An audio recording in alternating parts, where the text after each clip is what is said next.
E durante bastante tempo, os chamados agroglifos despertaram a imaginação de muita gente ao redor do mundo. Para quem não ligou o nome à figura, os agroglifos são aqueles desenhos misteriosos com formas geométricas registrados em campos de diferentes partes do planeta. Quem acompanha o Olhar Digital já sabe que a história foi desvendada há um tempo. Mas o aparecimento de novos agroglifos, dessa vez na cidade de Ipaúçu, em Santa Catarina, reacendeu as discussões. E para jogar uma luz sobre esse assunto, nós temos hoje a presença ao vivo de Carlos Di Pietro, que é colaborador do Ceticismo Aberto e do Universo Racionalista. Vamos lá conversar um pouquinho com Carlos Di Pietro. Deixa eu colocá-lo aqui na nossa tela para a gente conversar um pouquinho. Vamos lá. Aqui está. Carlos Di Pietro, boa noite. Bem-vindo à nossa edição do Olhar Digital News. Boa noite, muito obrigado. Muito obrigado pela oportunidade. Obrigada por participar conosco, Carlos Pietro. E nós já sabemos, Carlos, recebemos aqui a informação que sim, você já estudou bastante os agroglifos, não é? Mas antes eu queria fazer uma pergunta que eu acho que está na mente de todo mundo. Existe alguma possibilidade desses agroglifos serem de origem extraterrestre? Possibilidade, assim, não há. Literalmente, vamos dizer assim, não existe um motivo que a gente possa considerar que seres extraterrestres com tecnologias avançadíssimas viajariam distâncias imensas do universo para vir à Terra e amassar planta, né, amassar trigo nas plantações. Né, existiriam formas muito mais inteligentes de comunicação do que isso. Né, e, assim, realmente, eu não vejo nenhum motivo para acreditar que sejam de origem alienígena, tem uma influência sobrenatural que seja, como também já foi proposto, né? Mas não creio. Posso até falar taxativamente, não há possibilidade de ser extraterrestre. Pois é, deve ter decepcionado muita gente aí que está acompanhando, né? Mas, Carlos, então vamos lá. Qual é a origem desses agroglifos, não é? Por que eles aparecem de tempos em tempos? Olha, nós temos aí um histórico dos agroglifos, né, que é muito interessante, porque eles surgiram basicamente no Reino Unido.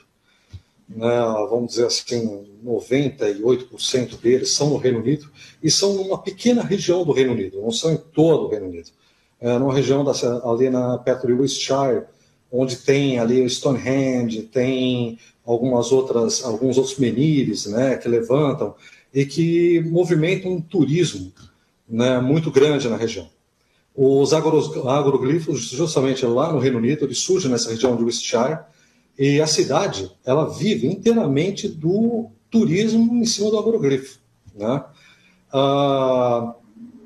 O que acontece é que já surgiram, em 1978, dois britânicos confessaram que criaram os primeiros agroglifos, simplesmente usando cordas e tábuas, tá? Amassando, andando em cima das tábuas, usando as cordas para as medições, eles foram criando os primeiros agroglifos. Eles foram desafiados, muito tempo depois, eles revelaram isso em 1991, eles foram desafiados a criar um agroglifo, né? E eles criaram um com uma complexidade bem grande. Só que isso não foi revelado que havia sido eles. Foi chamado, então, cerealogista, que é como considerado o nome dos especialistas em agroglifos lá no Reino Unido,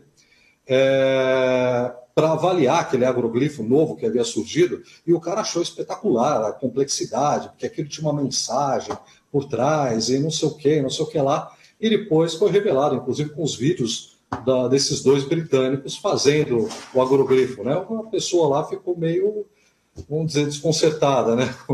Com a revelação, né? Porque o cara era um especialista nisso. E essa não é a primeira vez. Existe um mercado mesmo de agroglifos. Existe uma empresa, os Simple Makers, que criam agroglifos. Você paga para eles e eles criam agroglifos para você. Esses crop circles, né, que eles chamam lá, para movimentar turismo. Tá? Os fazendeiros recebem uma parte do lucro, né, da movimentação turista, da visitação nas terras deles e etc. E eles surgem basicamente numa mesma época, né?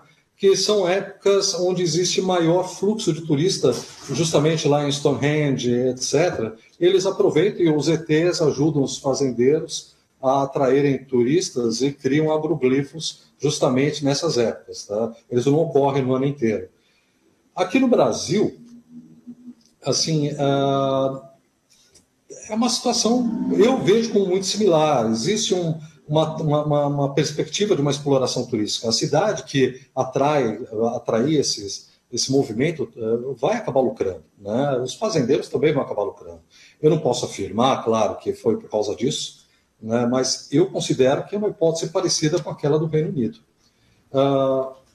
Algo interessante que se diz é sobre a complexidade, né, dos agroglifos. Os desenhos são muito complexos, são muito grandes, né? Isso seria impossível de fazer a partir do solo e etc.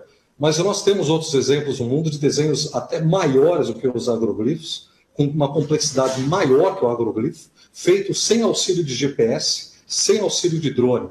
Está somente movendo rochas no chão, pedras no chão, para criar tonalidades diferentes no sol, e ser possível de visualizar eles do alto. Né, que é o caso do desenho do Moondyman, que foi criado por um artista plástico chamado Ando. Esse desenho ele tem simplesmente 4 milhões de metros quadrados. Tá? São 4 quilômetros quadrados, 2,5 quilômetros por 2,5 quilômetros. No fundo, a gente pode ver a cordilheira e o tamanho do desenho em comparação. Só o sorriso do cowboy, né, desse desenho, tem o tamanho do Empire State. Tá? São 381 metros, só o sorriso do cowboy. E, curiosamente, foi feita na mesma área onde foi filmado o Mad Max. Né? Eles filmaram nessa mesma área do deserto australiano. E vocês podem ver que a complexidade é até maior do que qualquer agroglifo já criado no mundo inteiro, sabe? É perfeito, o desenho é perfeito. Parece uma pintura feita em tela, ou um desenho feito no computador, só que foi feito unicamente mexendo rochas no chão. Que incrível. Tá? Usando cordas, uma fotografia, né? E usando cordas e etc., eles foram medindo as posições onde eles deviam mexer as rochas no chão para criar as tonalidades diferentes e fazer, enfim, o desenho. Existem outros casos também, feitos em plantações, até mesmo agroglifos, do Elvis Presley, tá?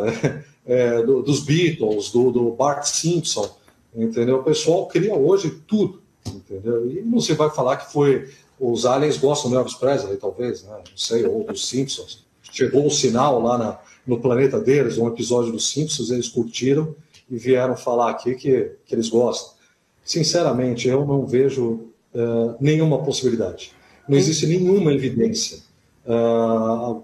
que possa indicar que tem alguma origem extraterrestre. Nenhuma. E temos todas as evidências de que é uma origem bem terrestre, feita por humanos interessados aí no lucro pelo turismo. Incrível mesmo esse desenho aí, realmente eu confesso que não conhecia. Eu já achava complexo os agroglifos, já achava que teria que ter um super talento para fazer isso. Quem dirá então um desenho como esse que você trouxe aí? Tem que ser muito bom também, não é verdade, Carlos? Bastante. Muito. Precisa ter uma boa noção.